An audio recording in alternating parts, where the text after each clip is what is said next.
I'm Melly Tarani, and I am reading Obstacles Conquered by Chairman Keith Williams. And a little bit about myself. I'm Melly Tarani, as I said. I'm 11 years old. I'm in grade 6 at Webster Elementary, and I would like to thank my mom for creating this opportunity for me, and also for my grandpa. من خیلی خوشم اگه شما اینو ببینی و اگه شما اینو ببینی الهی که مثلا شما خوشحال بشی و yeah. Chapter 1. Early Life in Detroit. Dream big, start small, but most of all, start. Simon Sinek. Walking down memory lane, I can still see the streets of Homer Street, Detroit, Michigan. The cracked sidewalks were lined with towering maple trees that formed a green canopy in the summer, their leaves rustling like whispers of the past. Though I was very young when my family moved, my earliest memories date back to when I was 5 in 1961. Growing up with 8 siblings was a whirlwind of activity and love. Our modest brick house, with its faded white shutters and overgrown front yard, was always bursting with life. The front porch, where we played endless games of hopscotch and hide and seek, echoed with our laughter. Inside, the walls were adorned with family photos, each one telling a story of togetherness and resilience. Let me introduce you to my family before we dive into my childhood and how my journey began. My great-grandfather, Charles Cornelius Williams, was born into slavery in 1850 in Cordell, Georgia. His wife, my great-grandmother, Lillian Matthews, was also born into slavery in 1856. They had 3 children, Cornelius, Hoole, and Trellie. Cornelius Williams was born on July 4, 1888. Cornelius grew up under the expansive Georgian skies, learning resilience and perseverance from his parents' stories. He later married Millie Harrington, a woman of grace and determination. Together they had 8 children, filling their home with warmth and laughter despite the shadows of their past. Fleeing threats from white people, my grandfather left Cordell, Georgia, seeking a safer life. The journey was full of uncertainty, each step taking them further from home but closer to safety. Despite the fear, they were driven by the hope for a better future and the need to protect their family. My father, Frederick Cornelius Williams, was born in 1922 in Hamtramck, Michigan. He was the only boy among 8 children. On my mother's side, my maternal grandfather, Pierce Lamar, and my grandmother, Elizabeth Moore Lamar, had 12 children, all born in Macon, Georgia.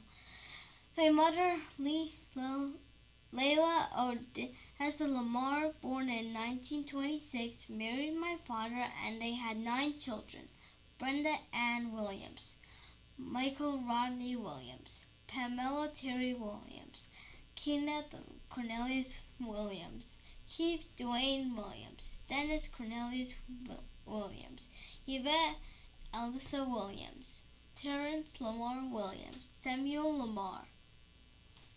My mother was originally from the South, and one day while my father was walking down the street, he met her. The chance encounter changed their lives forever, showing how unplanned moments can shape our destinies. Reflecting on this story still gives me goosebumps. It's amazing how 2 people from different worlds came together, found true love, and decided to spend their lives together. My mother, Layla Williams, lived in Macon, Georgia. Known as the heart of Georgia, Macon is a beautiful city with a rich history. Nestled near the fall line of the Ocmulgee River, Macon had many textile mills powered by the fast-flowing rivers. The state's historic buildings and the tree-lined streets tell stories of a bygone era, while the sweet scent of magnolias fills the air in the spring. My mother was born and raised in Macon, but moved to Detroit seeking better opportunities and education. She was ambitious, valuing education as a key to personal development. Her determination shone brightly as she pursued her goals, often studying late into the night under the dim glow of a single lamp. My mother was a woman of strong values and lived life passionately, her energy and drive inspiring all who knew her. My dad, Frederick Cornelius Williams, hailed from Hamtramck, Michigan, a city known for its vibrant Polish American culture. He graduated from Hamtramck High School and was a World War II veteran. Looking back, I feel proud of my parents. They took charge of their lives and became role models for us, their children, teaching us through their actions and resilience. The stories my father shared of his wartime experiences and his determination to build a better future for his family always filled me with awe. My parents met by chance on Russell Street in Detroit. Whether it was a fate or a happy accident, their meeting brought two wonderful souls together. They decided to marry, a decision that blessed them with 9 beautiful children. They loved us, nurtured us, and worked tirelessly to provide us with the best life possible, just like any devoted parent. Our home was filled with the warmth of their love and the lessons they imparted through their perseverance and kindness. Yet, life had its own twists and turns. When my parents came together, they lived in Black Bottom. Frederick and Layla Williams conceived me in Black Bottom of 4th Street East, now Martin Luther King High School. Being one of 9 children, 6 boys and 3 girls shaped my experiences and taught me the value of family and perseverance. Predominantly a black neighborhood in Detroit, Black Bottom was a vibrant community filled with the sounds of jazz and the aroma of home-cooked meals wafting through the streets. The neighborhood was demolished for redevelopment in the late 50s and early 1960s, making way for the Lafayette Park residential district and a freeway. This district, located near the east side of Detroit, was bounded by Brush Street, Alta Avenue, and the Detroit River and the Grand Trunk Railroad tracks. I can still picture the bustling streets, the lively conversations on every corner, and the sense of community that held everyone together. Paradise Valley, an adjacent area, was known for its lively entertainment venues and bustling businesses, adding to the vibrant energy of the neighborhood. Although it overlaps with Black Bottom, it had its own distinct character. Paradise Valley was alive with music, theater, and nightlife, offering a cultural richness that complemented the everyday hustle of Black Bottom.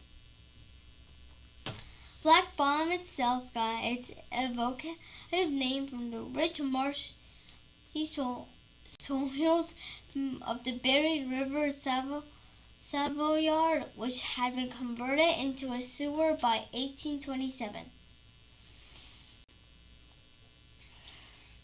The area, with its narrow streets and dense housing, was a patchwork of late 19th and early 20th century wooden frame houses. These homes, often crowded, were filled with life and laughter. Indoor plumbing was a recent luxury, and each home was a small universe of its own. Hastings Street, running north to south through Black Bottom, was the heart of the neighborhood. Before World War One, it was the center of East European Jewish settlement, bustling with shops and synagogues and vibrant street life. As the 20th century progressed, African Americans moved them from the South, drawn to Detroit's booming auto factories. Restrictive housing convents kept them from selling in other parts of the city, making Black Bottom a crucial hub of their community.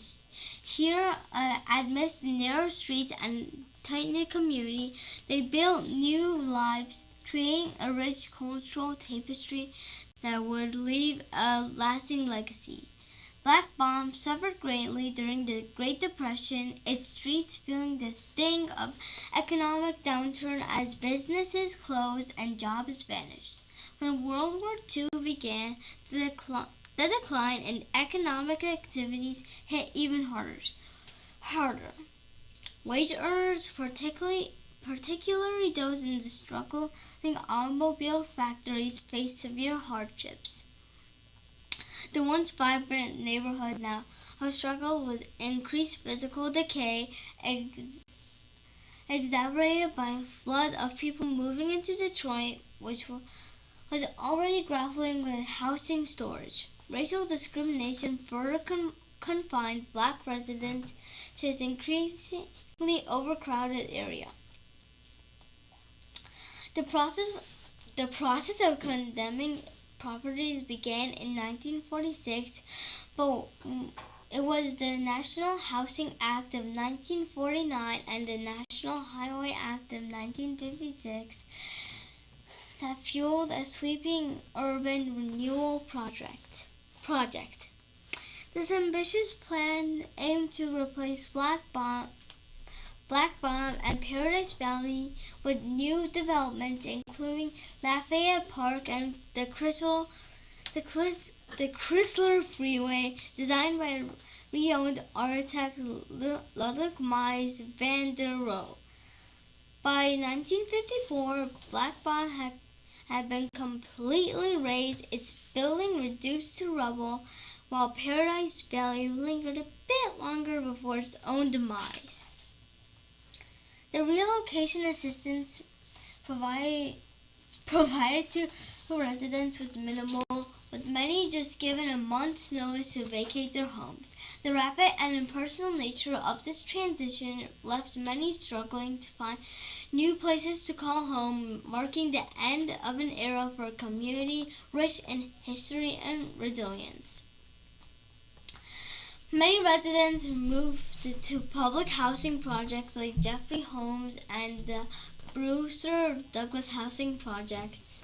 These new communities threw a lifeline for those displaced, were often marred by overcrowding and insufficient resources. My father, perhaps seeking stability amid the chaos of Black Bottom's redevelopment, decided to move our family to Homer Street in Detroit in 1956. This move marked a significant shift for us, driven by the turbulence and uncertainty that accompanied the massive urban changes. Black Bottom's history represents a dark chapter in Detroit's past, a time where systematic racism and discriminatory practices labeled Black neighborhoods as undesirable, using this as justification for redeveloping the area with federal funds.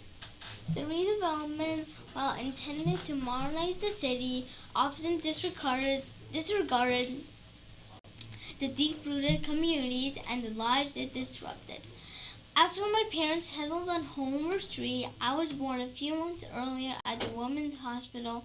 During that time, we were living at 3154 East 4th Street in Black Bottom.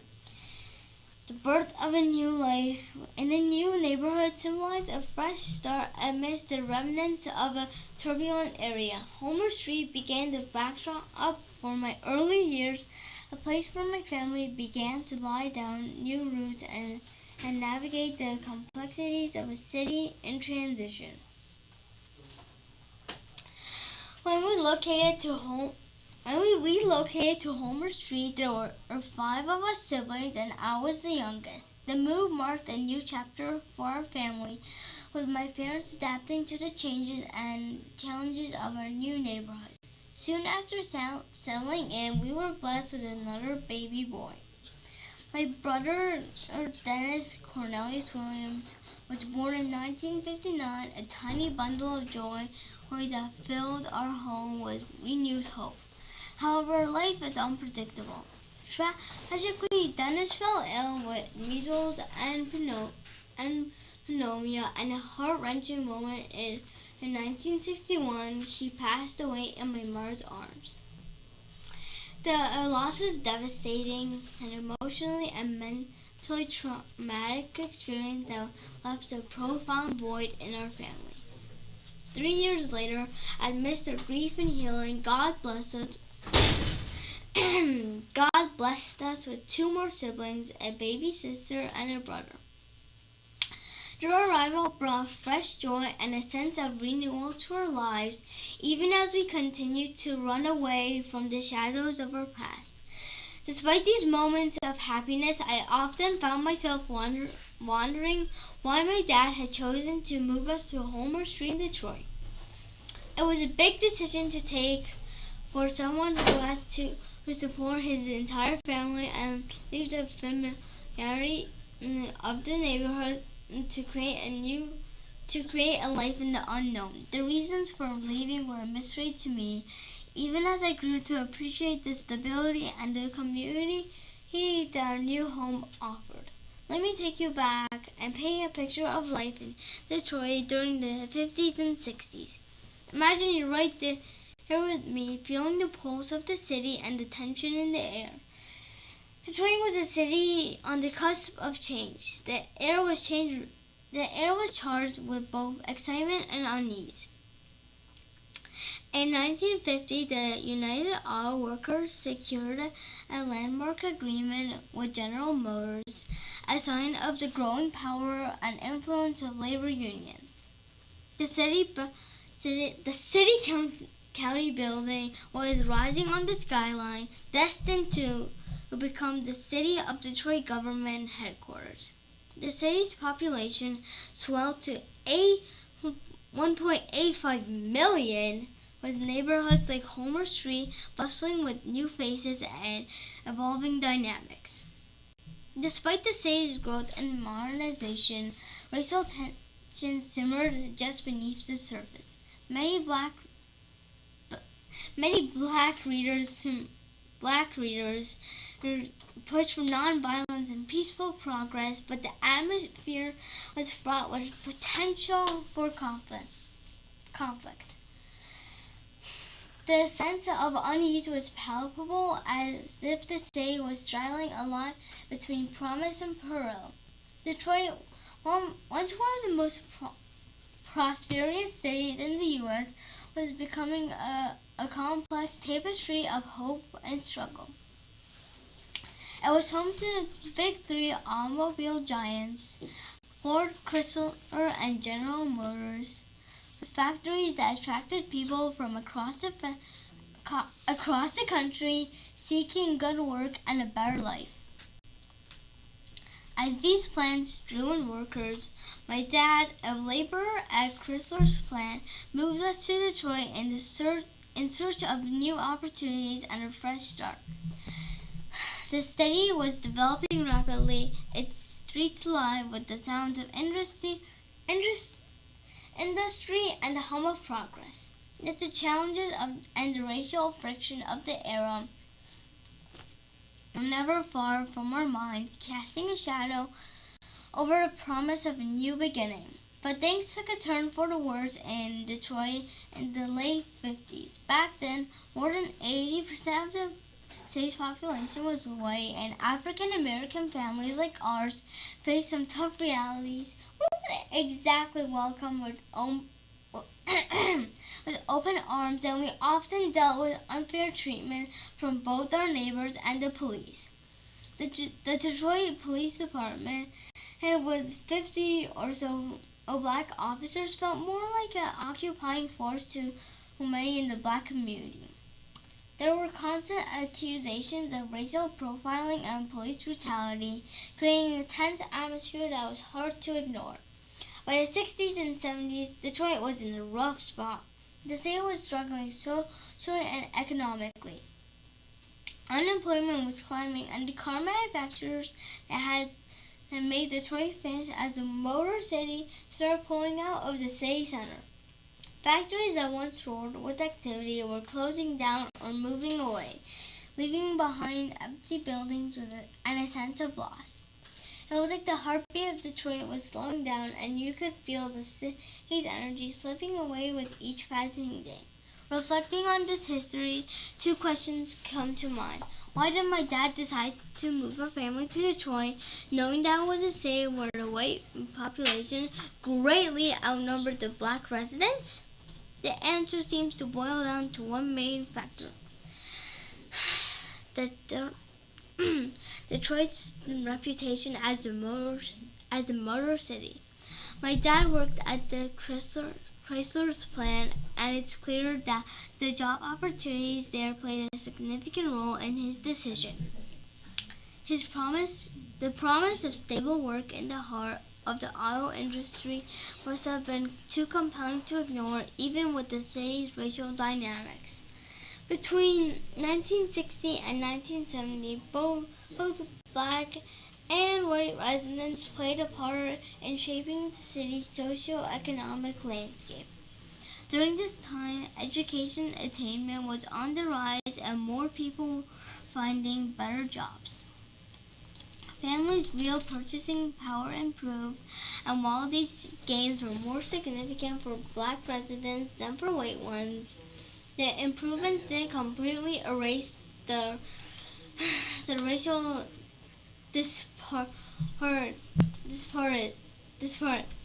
disparities. The changes brought some progress, but blending in and gaining acceptance remained a significant challenge for black families. You could see the shift in the neighborhoods: more school, more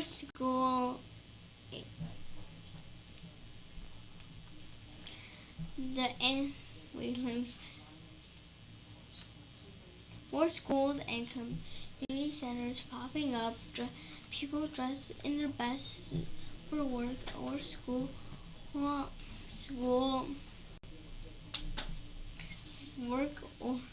or school, and a sense of hope mingling with the everyday struggle.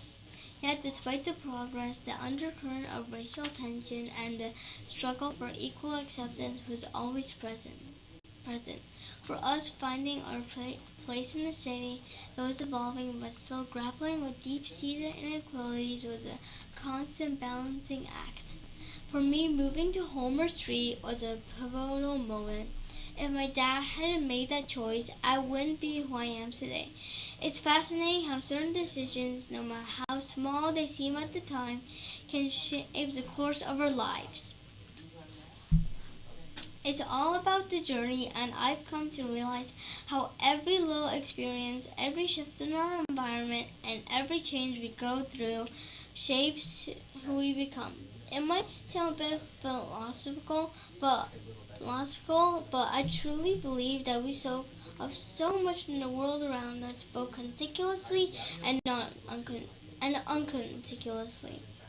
Our minds and actions would take this all in and transform it into something we offer back to the world, creating a never-ending cycle of influence and response. Living on Homer Street, in a neighborhood where most of the residents were white, I often found it hard to see the bigger picture. It wasn't always easy to fit in or to feel accepted, but now looking back, I see that my dad's decision to move us here was exactly what we needed. and the timing turned out to be perfect, and despite the challenges, it set the stage for so many aspects of my life. The journey wasn't always smooth, but it was crucial in molding who I became and who I see the world today. My siblings and I were just kids back there, living in a world that felt wonderfully small. There was no internet or social media to connect us to the wider world. Instagram, Facebook, and Twitter were far off dreams, and we were blissfully unaware of the vastness beyond our immediate surroundings in Detroit. In many ways, this isolation was a blessing. Our experiences were raw, unfiltered, untouched by the judgments or expectations of others. The freedom from scrutiny is something I look back on with a deep sense of appreciation. Speaking of judgments, it's about time we challenge the stereotypes and misconceptions that so often cloud our perceptions. I'd like to share a couple of quotes that resonate with me deeply, capturing my feelings about judgment and the mindset that helps me stay positive and resilient. Judging a person does not define who they are, it defines who you are. Unknown.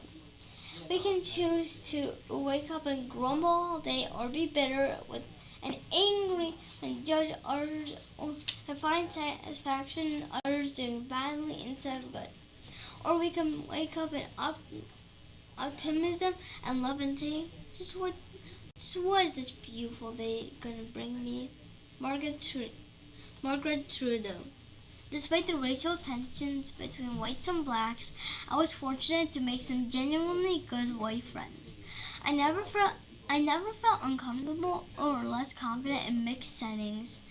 On the contrary, these friendships boosted my confidence and helped me tap into my true potential. If my dad hadn't taken us out of our comfort zone, I might have not become as self-assured or successful as I am today. Each childhood experience, even the challenging ones, played a part in shaping me, and for that I am deeply grateful. That's not to say it was always smooth sailing. My siblings and I faced their share of challenges, and sometimes we were called names, often because of our race. I still recall walking down the street and hearing, "There goes a black kid." Those moments stung, but thanks to my dad, I never let it get to me. He gave me the confidence, that was crucial for navigating and thriving in a predominantly white environment. That confidence became my anchor, keeping me steady even when things felt tough. Picture this: a black kid sitting in all-white school during a time of racial tension. That was my reality. Despite the challenges, I firmly believe that the world is a place where people of all backgrounds can live together in harmony. My own experiences are a test to that belief.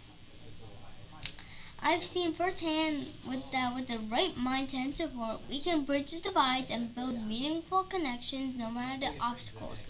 I am living proof. I have white friends. I have beautiful school and college memories with my white friends. From first to third grade, I attended Fitzgerald Elementary, a mixed school. Then I went to an all-white school from 3rd to 6th grade called McKinney Second Elementary. This experience changed my life in ways no one with preconceived notions could imagine. I have no complaints. My new classmates were a diverse bunch.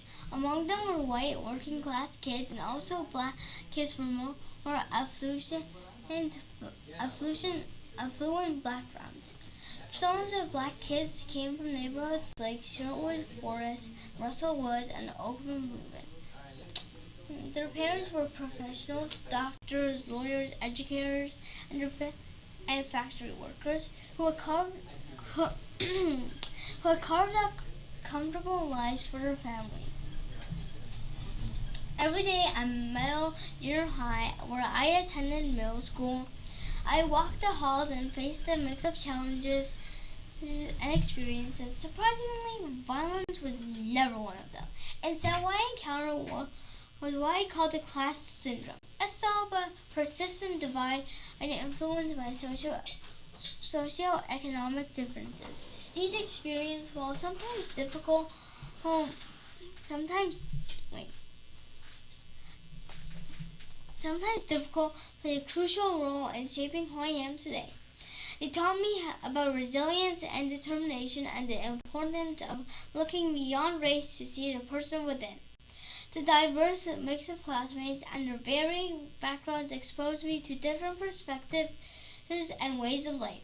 It was a reminder that with confidence and an open heart, our friendship and understanding can blossom in the most unexpected places. I sure there were more times where, and I wished I had more resources, more opportunities, more recognition, but that longing to bridge the gap between what I didn't have and what I wanted drove me to work harder and achieve more. That gap, rather than being a barrier, became a motivator, pushing me to strive for greater heights and ultimately shaping my path to success. Our home was conveniently close to University of Detroit, just down the street. This proximity was more than just a matter of convenience. It played a significant role in who I was during those formative years. Homer Street, located just a 10-minute walk from the University of Detroit Mercy, offered us a unique backdrop for our childhood. The neighborhood was a gem, a place that many parents would have considered ideal for raising their children. The streets were lined with charming homes and lush greenery, creating a safe and nurturing environment. The presence of the university brought an air of intellectual vibrancy to the area, with students and faculty often seen walking or biking through the neighborhood. It was a place where academic and cultural influences were just around the corner, subtly enriching our daily lives. Living so close to the university meant that we were always in the midst of a dynamic and stimulating atmosphere. The university's presence added a layer of opportunity and inspiration to our everyday routine. It wasn't just a convenient location, it was a catalyst for growth and curiosity, shaping the early years of my life in ways that I only fully appreciate now. The best part about living on Homer Street was the people. The families in our neighborhood shared the same values: hard work, good character and work ethics, love for people, kindness for everyone. These values became woven into the very fabric of who I am and are central to everything I do today. The lessons learned from the families of Homer Street, they were more than just neighborhood norms. They were foundational to my growth as both a professional and a person. My dad in particular had profound impact. He made sure we didn't develop preconceived notions about others based on race or background. Instead, he instilled us in the importance of good work and ethics. He showed me that with dedication and perseverance, I could reach for the stars and be whoever I wanted to be. This mindset wasn't just a set of instructions, it became a part of me, guiding my actions and decisions. Even among the many children in my extended family, this positive attitude kept me grounded and confident. I learned to approach life with an open heart and a belief in my own potential. Knowing I had the power to shape my own future gave me the confidence to pursue my dreams with determination. My dad was all about building inner confidence, and this focus was essential as I navigated some significant changes in my early years. During my elementary school days, I started out at Fitzgerald Elementary Public School, which was predominantly black. It was a familiar environment where I felt at home and where my early values and friendship took root. But then came a big shift. I moved to McKinney Elementary Public School, which was all white. This transition was more than just a change of scenery, it was a real eye-opener. The new school brought its own set of challenges and adjustments, and it was here that I encountered the complexities of race and acceptance in a more direct way. One memory stands out vividly. I was invited by Joe Rosenberg, a white Jewish classmate, to have lunch at his home. It was a simple gesture, but had a profound impact on me. Walking into Joel's house, I was welcomed with warmth and kindness. His family treated me just as another guest without any hint of prejudice. That moment was a turning point. It helped me see beyond racial barriers and understand the kindness and friendship that were not defined by race. Joel's invitation and the genuine hospitality of his family opened my eyes to the possibility of meaningful connections regardless of our background. In my childhood days, I was brimming with life and energy. I was that kid who was always on the go, actively involved in school activities, and even played in a band. I remember the thrill of jamming with my friend William Smith, who lived just down the street. He played the guitar and I handled the bongos. We had a blast performing together, and our band included the late Jeffrey Estes, a worldly owned bass player who joined us at Merrill Middle School. Those moments were not just about music, they were about friendships and the joy of creating something together. Moving into a predominantly white neighborhood in the 60s could have been a daunting experience for many. But I've learned that embracing challenges is often what helps us grow and gain wisdom. These experiences push me to think outside the box and reject stereotype perceptions. Stereotypes, after all, are not grounded in rational thought. They're unconspicuous judgments about people based on their skills, competence, class, color, race, or background. It's crucial to challenge and dismantle these racial stereotypes.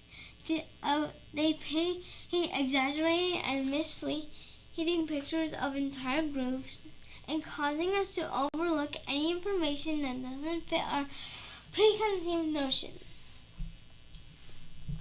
Children start developing these stereotypes early, influenced by their peers, parents, and the media. These early biases create fear and foster a self-protective mindset which can hinder our ability to thrive and learn from our differences. By recognizing and confronting these stereotypes, we can move towards a more understanding and inclusive world. I owe a lot to my parents for teaching us not to fall into the trap of stereotypes. Being called names like black kid or wimp was tough. It didn't feel right, but instead of letting those slurs shape my view of all white people, I used them as motivation. My work ethic, personality, and the values instilled in me helped me navigate and push through the stereotypes I encountered. I didn't let racial stereotypes define my perspective because giving into them would only breed anger and hate, an emotion that I was determined to avoid. My dad always emphasized the importance of love and giving back while also instilling a deep sense of self-worth. He taught me that nobody was better than me, which kept me focused and strong. How can I worry or gossip about or compare other people when my only goal is bettering myself? This mindset helped me to become a force to be reckoned with. The destruction of Black Bottom was undeniably tragic, but turned out to be a strange kind of blessing. It led to Homer's Tree, which became my foundation. That neighborhood was more than just a place to live. It was a community that taught me valuable lessons and helped me shape who I am. The values upheld by the families of Homer's Tree guided me through those early years and contributed to my growth as a person. Those lessons in character and resilience were crucial. They taught me how to handle various situations in my personal and professional life with confidence without falling apart. Growing up, I learned that character isn't something we're born with. It's something that we build through discovering, learning, and reflection. It's about observing the world around us and replicating the good we see, all while shaping our own path. Interesting enough, one day my friend and neighbor Bobby Scott dubbed me the little ambassador on the street. I found this nickname amusing because even as a child, I had a knack for knowing everything that was happening, from the chatter down the street to the events around the block. More importantly, I made a point to be friends with everyone. Little did I know, this playful moniker was hinting at a future I hadn't yet imagined. Reflecting now, it's striking how those early years prepared me for something significant. My time as a little ambassador was like an unplanned apprenticeship. Later in life, I stepped into a role that seemed almost predestined. Commissioner of Wayne County District 6. The very neighborhood where I grew up.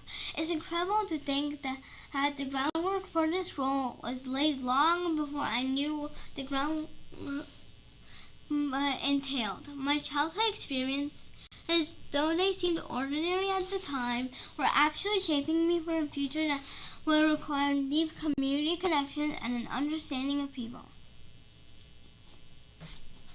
This formative years on Homer's Tree were surrounded by a community that taught me invaluable lessons of hard work, character, and kindness. The street was alive with the buzz of daily life, children playing, neighbors chatting, and the distant hum of the city. This environment wasn't just a backdrop, it was a teacher in itself. The resilience I learned, the importance of seeing beyond stereotypes, and the value of community that were all lessons that stuck with me and continue to guide me as I grew. Looking back, I can see how each challenge I faced and each friendship I made at Homer's Tree contributed to my growth. These experiences were more than just childhood memories. They were building blocks for my future successes.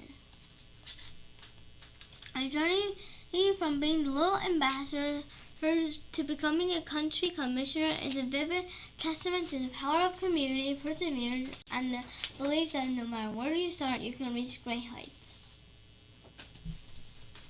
So, this is like a little bit about me again. So, as I said, I'm only 20, but I would like to give credit to my mom, who actually created this opportunity for me to actually read this book to y'all. And thank you to Miss Wendy that actually asked my mom to bring me to the radio and read this book for y'all. And خیلی من خوشحالم اگه با بزرگم اینو بشنوه و بله.